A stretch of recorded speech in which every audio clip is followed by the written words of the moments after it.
everyone, Mac is back. We're going to continue the Commander series again with OBiehn, Mengo, and Jeane. So a few interesting commanders we'll go over today, so let's get to it. First up on the list is OBiehn. And if we look at OBiehn against the Rebel leaders, he's actually not too great. He could be decent if, depending on what kind. If you're a free-to-play player, I think you can get OBiehn. Yeah, you can get OBiehn. You get him through events, I believe, is where OBiehn comes from. It's just been a while since I've actually upgraded OBiehn to anything or done anything with him. He's decent against some of the Rebel leaders just because his base attack is kind of decent, and he actually gets his ability off fairly quickly. And getting that skill off where he deals 9,000 damage to targets in a cone area and prevents them from recovering might for 5 seconds is actually really good. I think they've nerfed this since he's come out, because he used to get this ability off very quickly in these events, but hasn't really done so recently, is from what I've found. When it comes to his army, PvP, he has bow attack, and then he has some endurance and stone production, which really isn't that great. The bow attack is good though, so he's another good bow commander who'll give you 30% attack, but you're probably not going to want him because he needs to have the health and defense. There's other commanders you'll be able to want to use, bow commanders, that will be better. As for his awakening, his hidden abilities is going to give you some endurance recovery, some stone capacity, and some stone production. You don't get any more bow attack, and that's one of the reasons why you're not going to even want to upgrade him that much. I mean, he's really not worth it to be able to even to get many stars here. You're not going to want to invest in him too much. And then looking at his special ability, so if you do get him to 4 stars, this is going to apply as an own bonus. So the enemy infantry defense reduction is 10%, which is blah. His stone production is 200%, again blah, and his city stone capacity is 500%, again blah. This is more for a farm. If you're a farmer, you just farm, you don't like to fight in the game, you play the events maybe and just farm, then here you go. This is actually a commander that you might want to upgrade instead. Let's go take a look at the tavern. So I guess maybe the only reason you want to get him to 2 stars is because he has combat rate here in the tavern, so you get a little extra combat rate once you get 2 stars for him. So I guess maybe that he would be one of the guys, one of the commanders that you want to get to upgrade to 2 stars just for the combat rate. Other than that, he takes food, which again not people really get to. You can see I have him 53, and I upgrade him just because of the combat rate itself. And as for the training grounds, it is he's actually at the very beginning, but before they nerfed him, I think he was like one of the best ones, just because he got off his damage, and this 9,000 damage, 9,500 damage, you were hitting every single target. And so I mean, if you're talking 6 targets, 95, you're talking like 60,000 damage basically. Over 60,000 damage. It was not 9 times, yeah. So almost 60,000 damage. It was so good. He got it off almost every time. He was like the first commander to get it off, and now I want to say Gorell maybe is the one who gets their ability off the fastest. But he's still, it's still really good. I don't want to downgrade him by any means. In reference to that, he's a backline commander, area attack. He does base damage. Once you get him gold, is actually pretty good. So that's something you want to do too. His other skills here: attacks have a 60% chance to deal a little bit more damage to targets. That's not really that great. Adds 150 to strategy and 500 might for 5 seconds when an enemy uses a skill, and triggers every 5 seconds. So when an enemy uses, an enemy uses a skill, 500 might. I mean, that's really good there. Evading, I guess, but if you get an attack again, he's really not doing too well there. Also, so overall, being a pretty good commander, he's got some usefulness. The training grounds especially, and then the 2-star awakening, I think, are 2 of his best attributes. And then early on in the game, you'll maybe put him in for some rebel leaders. So that's the last commander in this group. Until next time, Mac out. And my apologies, I thought we were finished there. We're actually not. We're back to Mengo for the next section here. So let's get right into him. He's one you obtain in events now. He used to be the one, I believe, you obtained at AC, the Alliance Conquest. I believe that's where we used to get him from, but we don't get him from there anymore. However, he is against the rebel leaders. He's actually pretty good. Especially when you're talking about an infantry rebel leader, you're going to be a staple in your lineup. Especially if you have him to higher up because of his attack. His base attack is so high. He has awful health and awful defense, so you can't put him anywhere near the front line. So you really don't want to have to deal with that.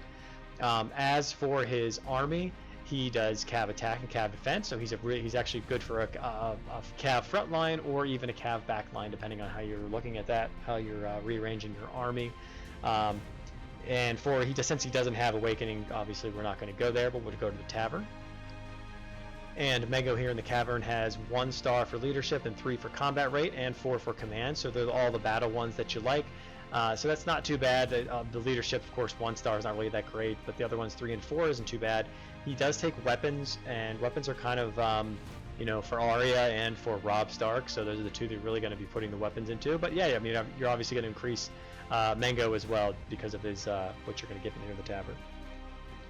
And as for the training grounds, I highly recommend not using him in there, and the reason I say that is because his health is just so low. I mean, if he gets, if you get a commander like, say, even Arya, who's getting countered by Mengo, I mean, it'll take her a few hits and he'll be dead.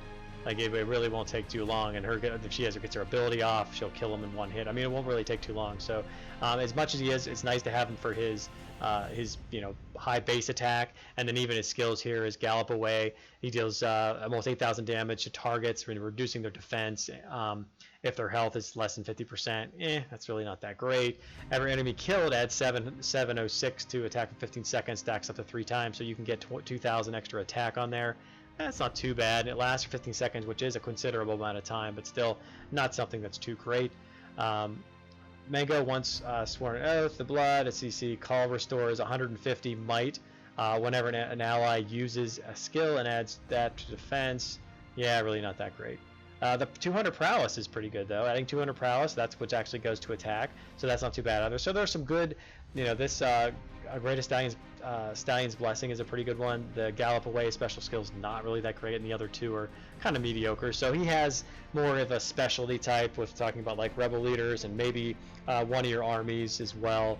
Until he gets Awakened, we really don't know any more than that. So, and finally, we'll go into Jeane, who I thought they're actually going to awaken her soon as well. They're actually awakening quite quickly to make it a little bit more difficult for us to keep up with those. But seeing what you have with Jeane here, for rebel leader, she is top notch. She's going to be in just about every formation. And if she's not in those formations, it's only because you don't want her to heal Enzo, and you want Enzo to die a little bit. Not die, but to be damaged a little bit so that he'll do some maximum damage. But other than that, she's healing. She's either tanking or she's healing whoever she's there with, and that's what makes her, one of the reasons why it makes her so good in those against rebel leaders. Also, her skill adds almost 4,000 to attack for all allies in a round area, and it lasts for in a round area and removes all debuffs for 5 seconds. So removes the debuffs, adds about 4,000 attack. She's not a ranged commander, so she has to get up close and personal to the target she's hitting. So when she gets up in there, basically everybody's in range, and she's giving off another 4,000 attack in every 5 seconds. So this will go off constantly as well. Plus she has that restoring heal to the most wounded every 5 attacks. So that's very nice too. When it comes to the army, she has cav defense, and that's terrible. So we're just going to move on from there. She's not awakened, but in the tavern. So in the tavern, she's almost useless. You're going to get some aptitude and a little bit of finance, but it's really not that great. The only thing that really saves her, and why I have her to level 53, is that she takes jewelry, and there aren't many in the game that take jewelry.